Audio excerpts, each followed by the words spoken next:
Hey everyone, Carl Carpenter coming at you from Arrakis Consulting. As promised, we are moving on down the line in relation to discussing the OSI model. As I indicated in other videos, we're going to hit one layer of the OSI model at a time. If you have any trouble, be sure to watch the high-level video and then kind of go from there. You can watch these videos as you need. Can't really say the OSI model is one of the most exciting things to talk about on the planet or ever, but it is what it is. It's a required thing in relation to practically every certification test there is, including some cybersecurity tests. So, for example, this information will be on your CISSP test, which is kind of important to know. So let's dig into it and get going. So the OSI model, the second layer from the bottom is the Datalink layer. We did a previous video on the physical layer where we talked about how data there is called a bit, which is basically ones and zeros. And we had basically what I call unintelligent hardware there, like hubs, wire, terminators, Cat5 connectors, things like that. So anything that did not have a MAC address would be found at the physical layer. So obviously, anything that does have a MAC address would be at least at the data link layer. Now you can have a layer 3 devices that are commonly called layer 2 devices. So you can have a layer 2 switch, for example, but you can also have a layer 3 switch. So anything that's, when people say layer 2, they're talking about the data link layer. And when they say layer 3, they're talking about the network layer. So let's move on. Data here at the data link layer is called a frame. And a frame is composed of a grouping of bits. So you take all those ones and zeros, put them all together into a chunk, and that's called a frame when you're at the data link layer. There's also two sublayers of the data link layer, logical link control, and then the media access control sublayer. Those are absolutely testable items to understand, and we'll talk about some possible ways that you could get asked a question in relation to that. And if you're really into network engineering and like high level or down in the weeds kind of certification tests that really get into networking, you should expect to be quizzed over logical link control and the media access control sublayers. Now you could see these two same sublayer type questions in some generic certification tests, like maybe Network Plus, for example. All right, so the data link layer allows for information to go from one device to the other. Now, obviously, we have a dependency on the physical layer because ain't nothing going to go anywhere without a connection, like either wire or wireless or Bluetooth of some sort. And at the same time, we also have a dependency on the layer above this data link layer, which is the network layer, because we might have to do communication with IP addresses.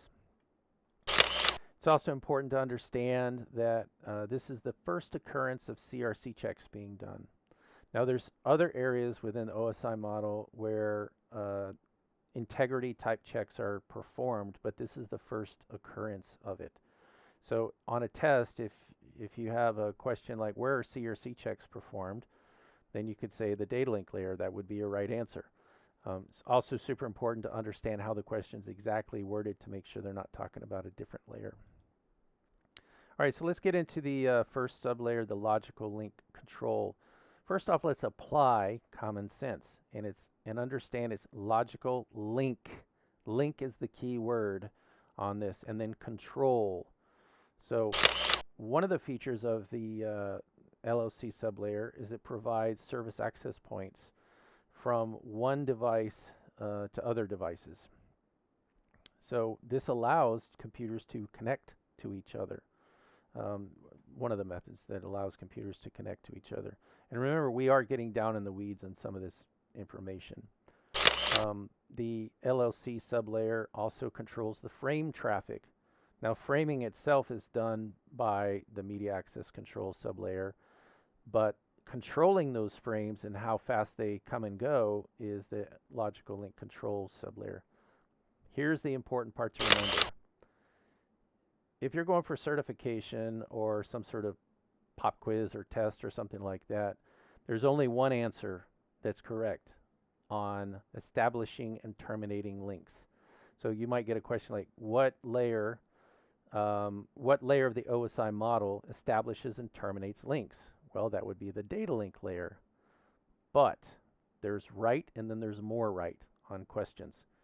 More right would be where you'd have possible answers the data link layer, and then more right would be the logical link control sublayer. So if it was me and I was taking a test like that, I would, if I saw a data link layer and they were talking about establishing and terminating links, and data link layer was the only answer, that's the one I'd pick.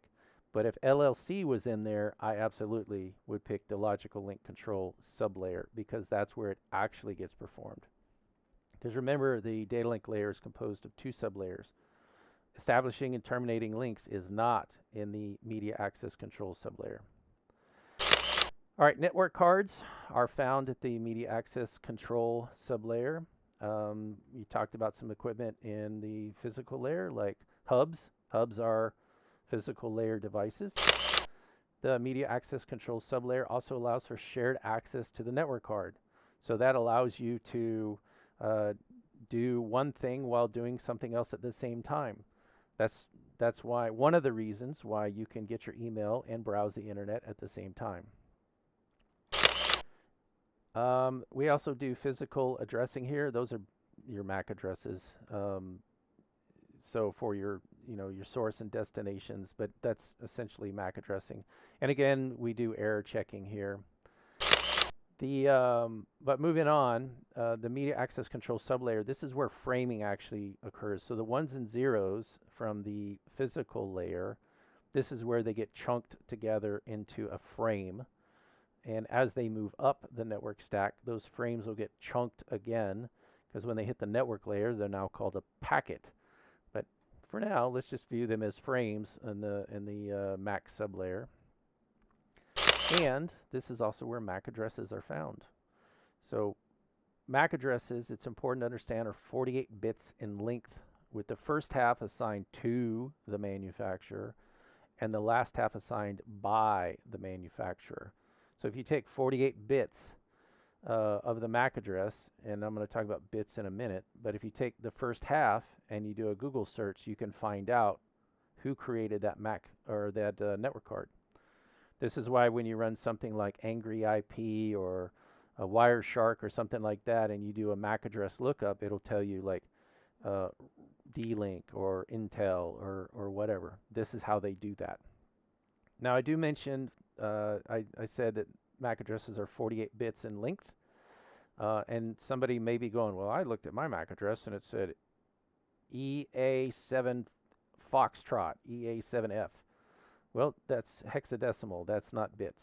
So if you need to understand what bits are, you probably should look at the the binary to decimal video, and then eventually there'll be a binary and decimal to hexadecimal video. But understand that I'm talking about bits, ones and zeros at this point. All right, there are hardware found at the data link layer. So we have bridges, switches, and network cards, and I've already talked about network cards. It's also important to understand that switches can be found at two different layers. You can have what's known as a layer 2 switch, which just performs switching, and then you can have what's known as a layer 3 switch, which performs switching and routing. For the purposes of any certification or even real life, don't view a layer 3 switch like it's just a switch. View it like it's a router that has a whole bunch of ports in it. And it's also important to understand why bridges and switches are found at the data link layer, especially layer 2 switches. So let me back up a little bit. How a hub works, which is a physical layer device. As the data comes in on one port, it is broadcast out all other ports, except for the one it came in on. A switch is different. It will make switching decisions. As data comes in on one port, the switch will say, hey, okay, Bob wants to talk to John. John is on this port over here. So I will send the data only to that port instead of all ports. Now, there is a difference in relation to broadcasting, using the term broadcasting from the IP addressing standpoint. but that's a different story. So again, there's more intelligence in a bridge and a switch than there is in a hub, and it will make a switching decision. Now, there's also some protocols that you have to care about in a way found at the data link layer. Some of these you're probably not going to care unless you're going for your CCIE and you have to start, knowing the ins and outs of various things. You might care about HDLC and SDLC, if you're down in the weeds on some network protocols, but most of this stuff, you're probably only going to care about it for the purposes of taking a test, and that's probably it. Most of the time if I needed a MPLS circuit, I'm not going to go out and try to understand the fine details of the MPLS protocol, but I will want to know the commands to configure so I can use the MPLS circuit and so on. All right, and then with that, I appreciate everybody's time. Look forward to more videos. The next one's obviously going to be the network layer, which in my opinion is the coolest layer of all. Maybe the transport layer. I actually get excited over the network layer. If you're not familiar with subnetting or IP addressing in general, you might want to watch our subnetting video in relation to how subnets work and so on, because IP addresses are found at the network layer, which obviously implies IP address subnet masks are found at the network layer. There's also another video we put out which explains how routers work in relation to IP addressing and binary. Might want to watch that one too. It's important to understand that in the network layer, that's where routers are at, so we care about that. So we have route update packets that will happen at the network layer. All right, and with that, I appreciate everybody's time. Thank you very, very much for the time you're spending with me. And if you have any questions, feel free to reach out. Always interested in comments and so on. And please subscribe to the channel for all the cool stuff we're going to be releasing. Talk to you later. See ya.